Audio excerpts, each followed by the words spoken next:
আজ আমি একটা রান্না শেয়ার করছি আপনাদের সাথে, যেটা হলো লাউ দিয়ে মুরগির মাংসের হাড় কর। তো চলুন শুরু করা যাক। প্রথমে আমি চুলায় দিয়ে দিলাম একটা হাঁড়ি, আর দিয়ে দিলাম সরিষার তেল। গরম হতে আমি দিয়ে দিলাম পেঁয়াজ কুচি, আর দিয়ে দিব পেঁয়াজ বাটা আর রসুন আদা বাটা। তারপর আমি ভালো মতন পেঁয়াজের সাথে এগুলো একটু নেড়ে নিচ্ছি, ভালো মতন মিশিয়ে নিচ্ছি। তারপরে আমি এক এক করে সব ধরনের মশলা দিয়ে দিব। তো প্রথমে দিয়ে দিচ্ছি গরম মশলা। গরম মশলা দেওয়ার পরে আমি একটু নেড়ে নিচ্ছি। নেড়ে নেওয়ার পরে দিয়ে দিচ্ছি মরিচ গুঁড়ো, তারপরে দিচ্ছি ধনিয়া গুঁড়ো, তারপরে দিচ্ছি হলুদ গুঁড়ো, এরপরে দিয়ে দিলাম জিরা গুঁড়ো। তারপরে আমি সব ভালো মতন মিশিয়ে এখন একটু পানি দিয়ে দিলাম, যাতে মশলাগুলো ভালো মতো মিশে যায়। তো আপনাদের যতটুকু পানি লাগে আপনারা দিতে পারেন। তাহলে ভালো মতন মিশিয়ে নিচ্ছি নেড়ে।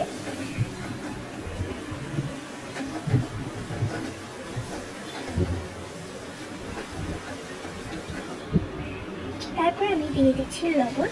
লবণটা আপনাদের পরিমাণ মতন, কেউ কম খায় কেউ বেশি খায়, তো আপনাদের মতন করে দিয়ে দিবেন। দিয়ে নেড়ে নিচ্ছি আমি। এখন আমি দিয়ে দিব আমার ধুয়ে রাখা মুরগির হাড়গোড়। অনেকে এগুলো পছন্দ খেতে, আবার অনেকে এগুলো পছন্দ করে না, আবার অনেকে অন্যভাবেই রান্না করে খায়। তো যে যেরকম পছন্দ করে সে সেরকম করে রান্না করে খায়। তো আমি একটু নেড়ে ঢেকে দিলাম।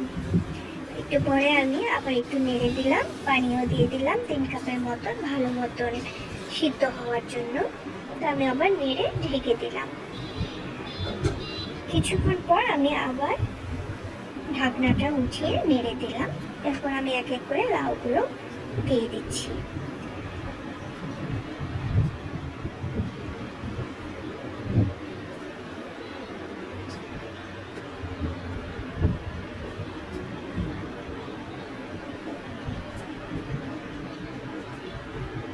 এখন আমি একটু নেড়ে নাড়ার চেষ্টা করছি।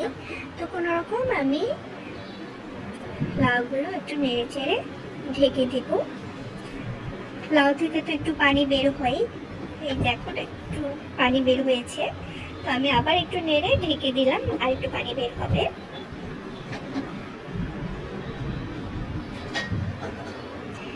কিছুক্ষণ পরে আমি ঢাকনা উঠিয়ে দেখি এই অবস্থা, পানি মাশাআল্লাহ ভালোই বের হয়েছে। লাউ থেকে তো এমনিতেই পানি বের হয়। তো আমি নেড়ে আবার ঢেকে দিলাম। তো আমার লাউ রান্না অলমোস্ট কমপ্লিট।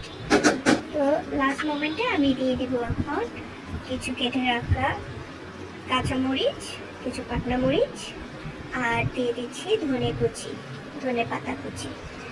তো দিয়ে আমি আবার ঢেকে রাখবো। তো আমার রান্না কমপ্লিট।